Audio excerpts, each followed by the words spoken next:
हार कर मत बैठो, आगे और भी जाना है। जिन्होंने कहा था कि तुमसे कुछ नहीं होगा, अरे उन्हें भी तो बताना है।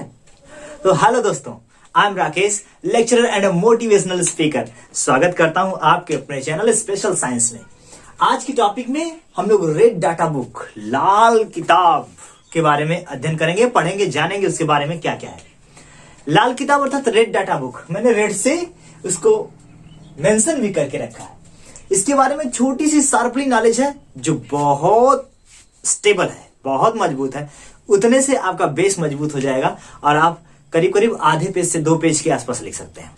आइए शुरू करते हैं बिना देर किए हुए। तो टॉपिक हम लोगों की चल रही जैव विविधता और हम लोग टारगेट किए हैं विद्या क्वेश्चन बैंक के मोस्ट इंपॉर्टेंट क्वेश्चन आंसर को। और मेरा अचीवमेंट, मेरा टारगेट है कि मैं आपको जितने भी कॉम्प्लिकेटेड टर्म है उसको छू मंतर कर दूं, समझा दूं। जैव विविधता बायोडायवर्सिटी से लेसन है और नाम है red data book. Red data book को हम लोग थोड़ा सा अध्ययन करेंगे। रेड डाटा बुक का जो प्रकाशन हुआ वो प्रकाशन 1963 में हुआ। कब हुआ? 1963 में। पहली टॉपिक कि रेड डाटा बुक का प्रकाशन 1963 में हुआ और किस जगह हुआ? तो स्विट्जरलैंड में हुआ। ये दूसरी टॉपिक है। अगर हम इसको दूसरी टॉपिक और इसको पहली टॉपिक कर ले तो बहुत अच्छी बात होगी कि प्रकाशन 1963 में 63 में स्वीडन में हुआ। और किसने किया? तो इसका प्रकाशन जो किया वो WCU ने किया। WCU का फुल नेम है वर्ल्ड कंजर्वेशन यूनियन, अर्थात वर्ल्ड कंजर्वेशन यूनियन। और उसी को ही दूसरे नाम से जाना जाता है IUCN। आपके एग्जाम में WCU नहीं देकर IUCN ही देता है।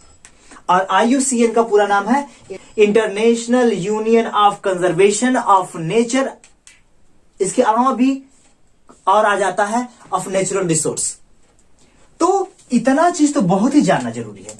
IUCN का पूरा नाम मैंने यहां पे मेंशन करके रखा है, आप देख लीजिए। International union of conservation of nature. इसी को एक और थोड़ा सा विगरस रूप में दे देता है IUCN-NR। लास्ट में है नेचुरल रिसोर्स, अर्थात अगर NR दे दे तो लास्ट में नेचुरल रिसोर्स भी जुड़ जाएगा। तो आई होप कि इतनी चीजें तो एकदम बेस हैं जो आपको जानना बहुत कंपलसरी है, मस्ट कंपलसरी है। देखिए, प्रकाशन हुआ 1963 में। कहां हुआ? स्वीडन में हुआ। और किसने किया? IUCN ने किया या IUCN-NR ने किया, international union of conservation of nature of natural resource.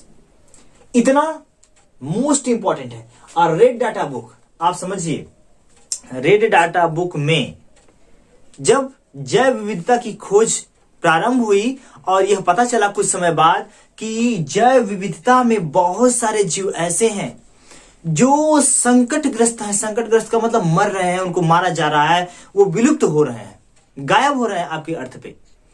तो उन्हीं के संरक्षण के लिए, उनके संरक्षण के लिए नहीं, पहले उसको जानने के लिए IUCN ने एक लिस्ट जारी किया कि कितने ऐसे जानवर हैं, कितने ऐसे जीव हैं जो क्या हो रहा है कि उनकी संख्या कम होती चली जा रही है। और उसी जिस नोट्स में, जिस बुक में यह नामकरण किया गया कि ये जानवर जो है, ये जीव जो संकटग्रस्त हैं या इनकी प्रजातियां समाप्त हो रही हैं, उसी बुक को कहा गया red data book. I hope कि आप क्लियर होंगे। फिर से रिवीजन करते हैं। प्रकाशन हुआ 1963 में स्वीडन में। किसके द्वारा किया गया? WCU के द्वारा, या उसी को दूसरे नाम से जानते हैं IUCN, या उसी को तीसरे नाम से जानते हैं IUCN-NR। इतनी बातें मस्ट इंपॉर्टेंट है। और इसी ने ही, IUCN ने ही जैव विविधता में वो जांच कराई थी कि कौन कौन सी जो जातियां हैं, कौन कौन से जो जीव हैं वो संकटग्रस्त हैं, वो विलुप्त हो रहे हैं, मर रहे हैं, उनको मारा जा रहा है।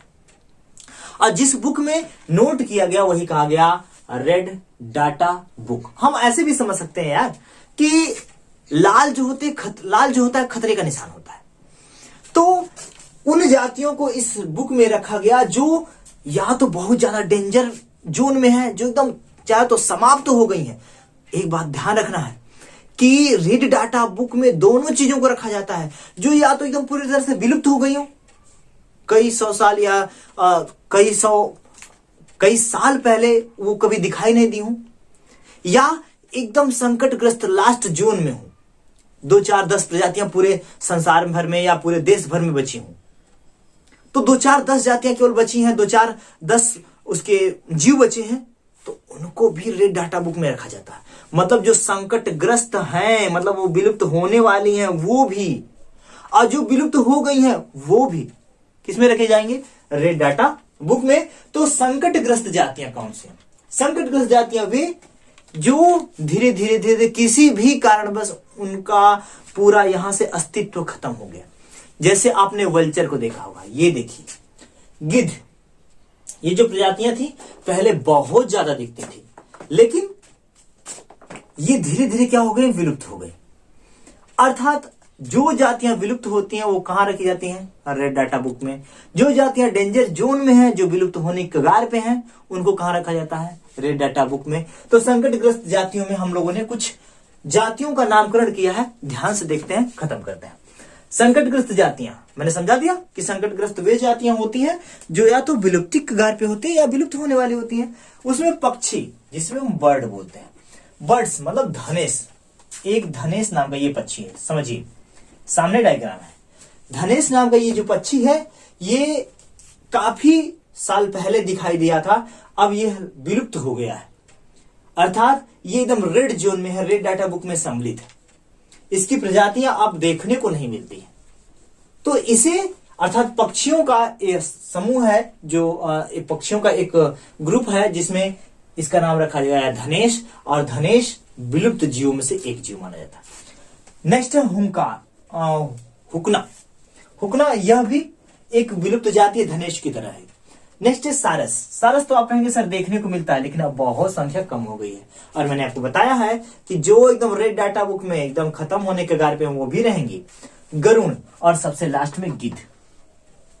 ये समस्त बर्ड्स की वैरायटी। इसके अलावा भी बहुत सारी जातियां हैं जो विलुप्त होने के कगार पे हैं, लेकिन मेरा बोर्ड जो है छोटा हो गया इसके लिए, है ना।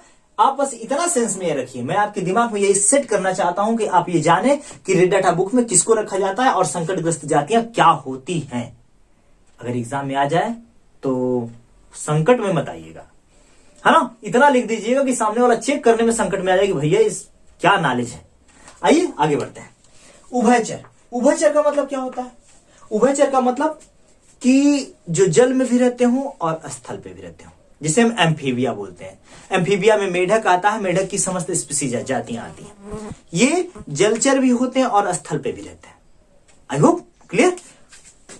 उभयचर में एक उभयचर वीवी पैरस था। अब आप बताइए वीवी पैरस मतलब क्या होता है?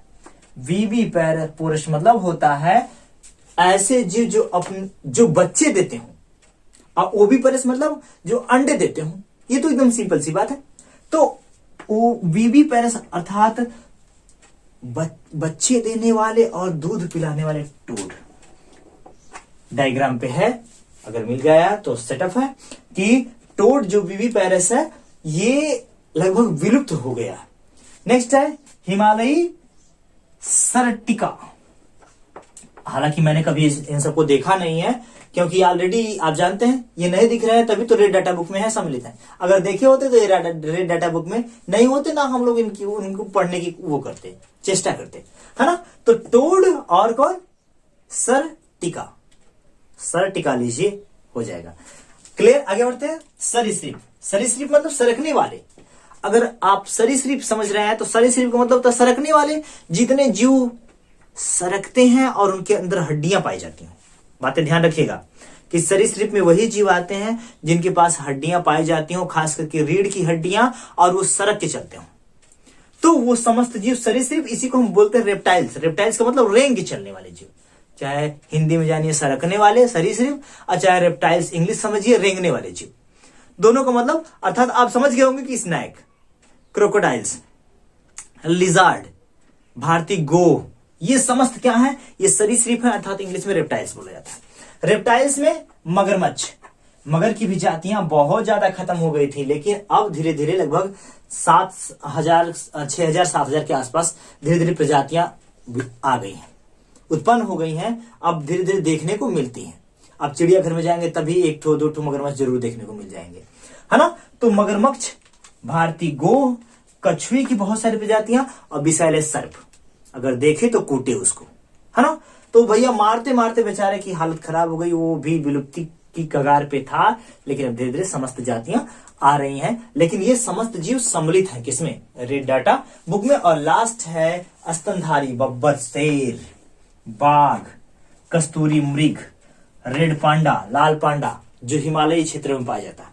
ये समस्त जातियां, बब्बर शेर जो है, ये तो सिंगल मुझे लग रहा है बहुत कम बचे थे, बट इस समय धीरे धीरे संख्या संतुलित हो गई है, बेहतरीन ढंग से सारी चीजें चल रही हैं।